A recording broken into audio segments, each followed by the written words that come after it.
The Bruins needed to repair the relationship with Jeremy Swayman. The drama of this week. But Excuse me? Now, you know I'm a huge fan of Jeremy Swayman, right? I think you guys know that. We all like him. Right? For a long time, since he first came onto the scene. Once upon a time, declared myself the president of the fan club. Yeah, you like after like 2 starts. I was like, no, this guy's legit.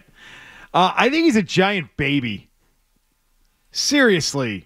We have to worry about repairing the relationship. There's one way to repair the relationship. Write the check. That's how you repair the relationship. There's 64 million ways to just repair write the check. Whoa. Isn't that enough? What year is it? Is the check not enough? That's what I want to know. That's what I want to know from Jeremy Swayman's camp. If they meet your dollar figure, is everything okay? How long have we been doing Are this? we okay? Are we good? Yeah. Are all the hard feelings over with if you get the dollar figure you want? 2009, we started this station, right? Mm-hmm. How long have we been together? Many years now, right? Us, We've got a McKone decade. riding shotgun with us here. What year is it? 2024. It's 2024, yes. You're dealing with a new athlete nowadays. And this is what hit me. It's the vibe thing. It's the Milliken stuff that he talks about with the baseball team and different ways you look at it, the way you view sports, how player surveys in the NFL and we don't have this or we don't have that. It's their babies now. And you're dealing with 2 guys, and Neely and Sweeney, that are former ex-Bruins that played in tough years, that I think operate as tough guys. I think it's a fair contract. It's a hell of a number for him, especially his tenure and how long he's played. You're dealing with the modern-day athlete now. Does he think they're offering $8 and $7.8 million because they don't like him? Because they don't think he's good? Because they think he sucks? Now, it's not the number he wants. I understand that. I get it. Right? And he feels like they are undervaluing him. But does he feel like they don't like him? Or they don't think he's good? They obviously like him, and they obviously think he's good, and they want him to be a part of their team for the next 8 years. So it's really not about whether or not they like you. It's about what they value you at in terms of the number. And there are a lot of guys who take it as disrespect. They're not respecting me. They're not giving me what I know that I'm worth. And I want more. And that's your right to fight and sit it out right now the way he's doing. He could take him to the wall. But what is this crap about repairing the relationship? Once they hit the dollar figure that you are accepting, that's it. It's over. There's no more repairing of the relationship. What are they supposed to do? Wine and dine him? Take him out to dinner? Tell him how much they love him? What does he need? Feels like he needs more. Little pat in the back. Little slap on the ass. How you doing, bud? We love you. Maybe a card. Maybe a bouquet. Maybe edible arrangement. They're very nice this time of year. Dipped in chocolate. This is the modern day athlete. Kiss my ass more. You're going to start pissing fans off. It just feels so simple to me. Pay him more money, and then you have a deal. Or don't pay him more money. Right. And deal with the current situation. I think everybody knows what's happening here. Is he offended by what Neely said about the comp that we think he's at? Maybe they only think he's a top 5 goalie. They don't think he's the best goalie. But they're so it's not like their opinion of him is that he's trash. Yeah. But there's been a lot of back and forth. 64, 62.4. It's a big lie. They're lying or this. You're there. I mean, you're in the general vicinity. So you're very offended by what they said with your comp, but still they're going to pay you over $60 million? And look at the other contracts they've handed out. McAvoy. Bertrand over the years. Pasternak. If you're good, they pay you. This guy's a good goalie. That's good money for a goalie. Really good money. I'm starting to hear the other people like, get goalie Bob in there. Coach guys up. Screw this guy. Like, it gets to the breaking point where now you're nickel and diamond and going back and forth and repair the relationship. Was there an inkling that there was a bad relationship here? Well, a lot of that stemmed from the arbitration hearing of a year ago, right?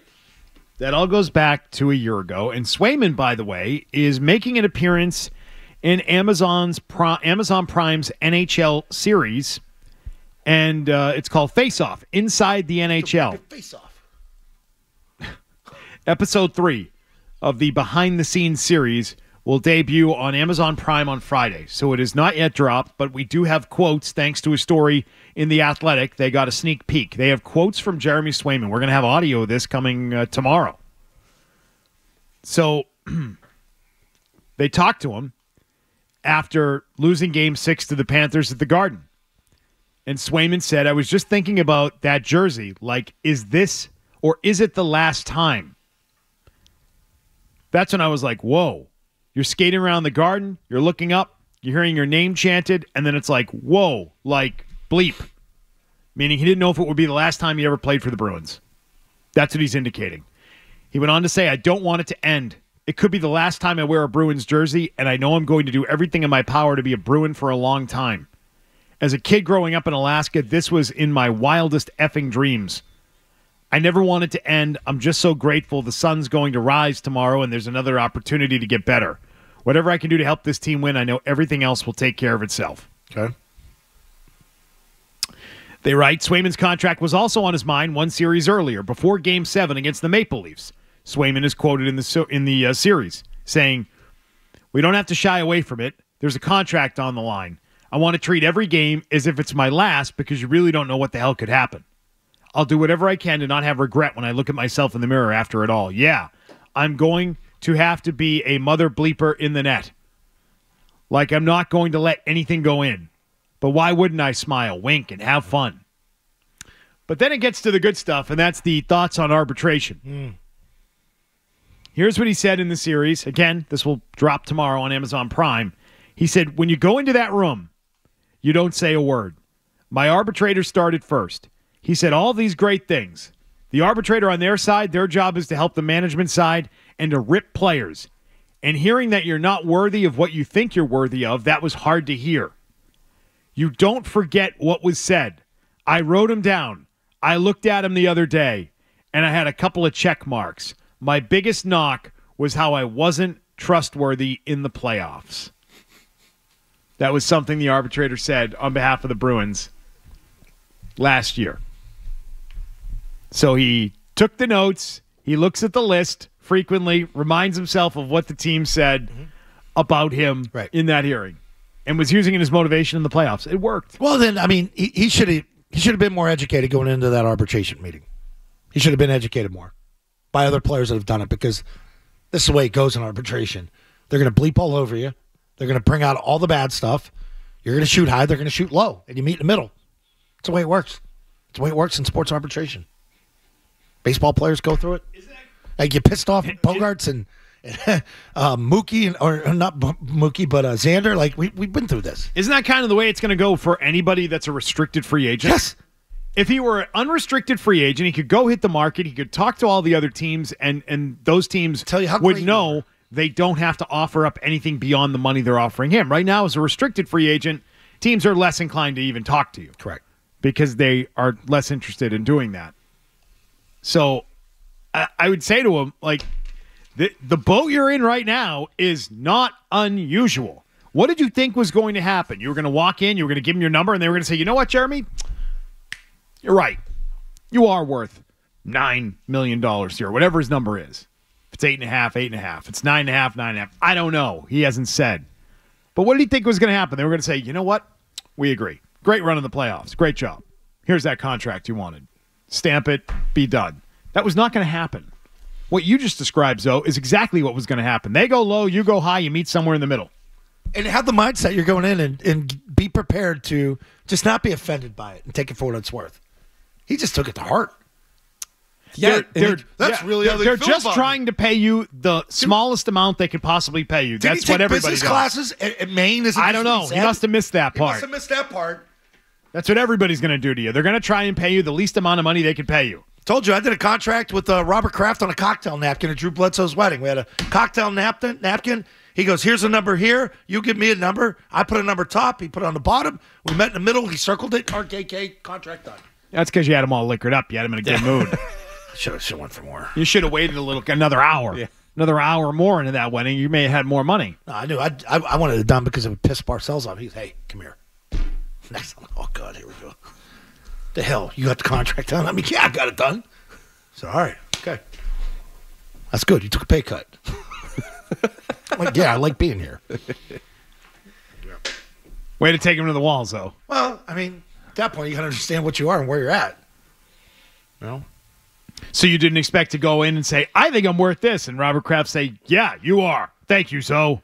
No, you happy to do you it. can just tell the way things were heading, and if you don't play special teams, if you don't do this, you don't do something else. Like, okay, then these guys start pecking guys off the order.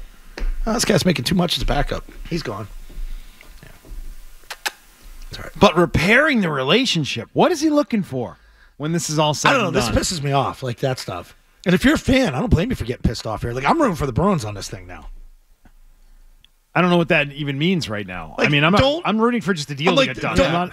Don't cave and give him 68-70 or whatever. You know what I mean? Stick to your guns. Stick to the 60. Who cares? Give him 68. Just get a deal done. You're not that far apart. Come together. Figure this out. Yeah. Those quotes, though, man, tell you that this negotiation was going to be tough from the start. Like, he felt slighted even after the postseason.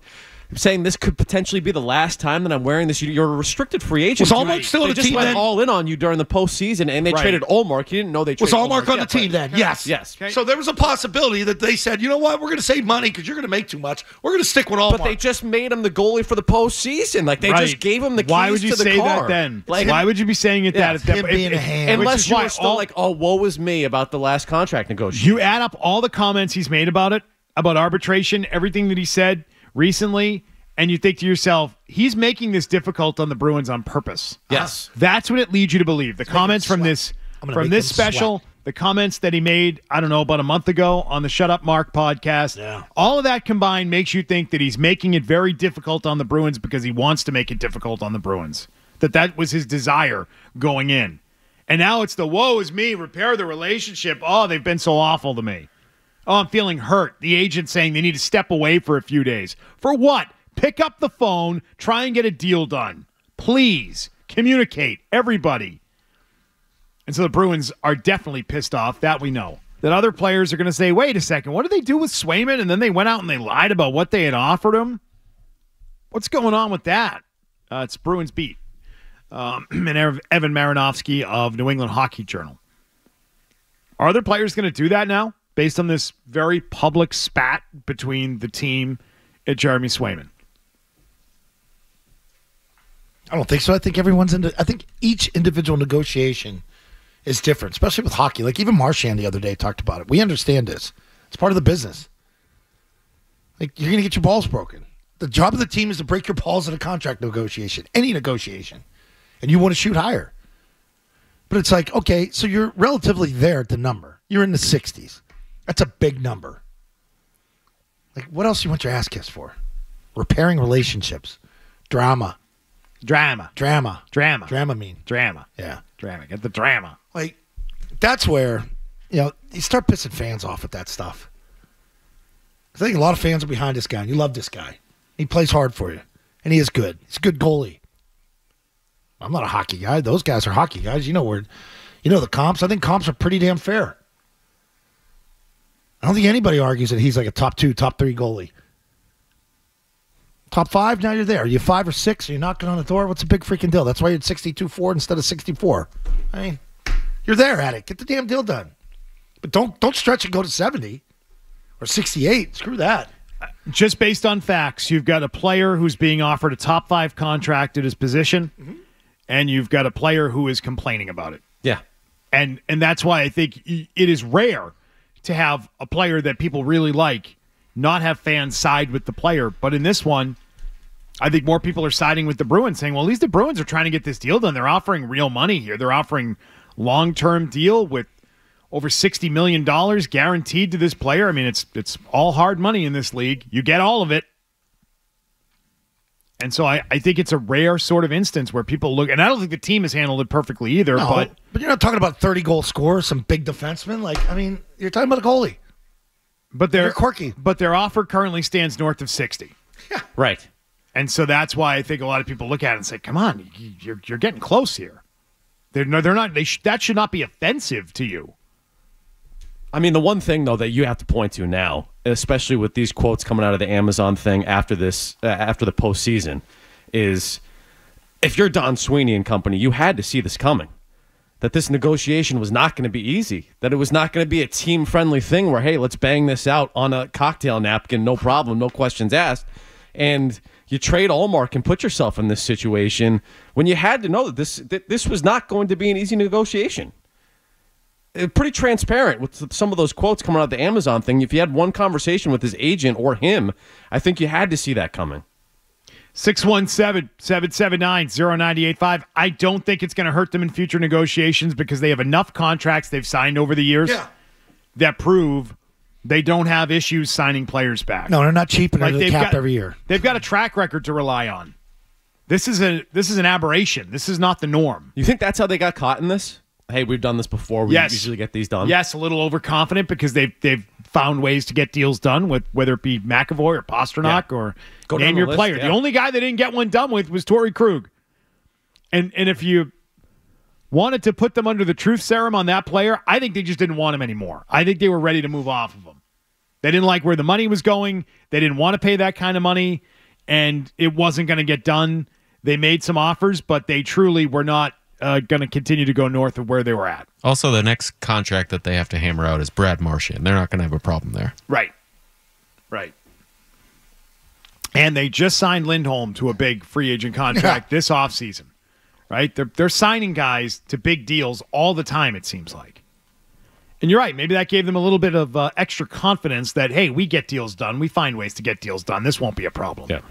And they probably were thinking, we're going to offer him close to $8 million a year. We're good. We're not, we're going to get right around that $8 million number. So we know we're goalie. Yeah, we were going to make him a top 5 goalie. He's going to accept that. And they didn't really understand. Oh, he wasn't. And now they're stuck in this spot. Doesn't make it any better. They should have known what they were going into. If you like that clip, check out more videos from Zolak and Bertrand here. For more Bruins analysis and opinion, hit this playlist. And for all the latest from the Sports Hub, download the app at 985thesportshub.com.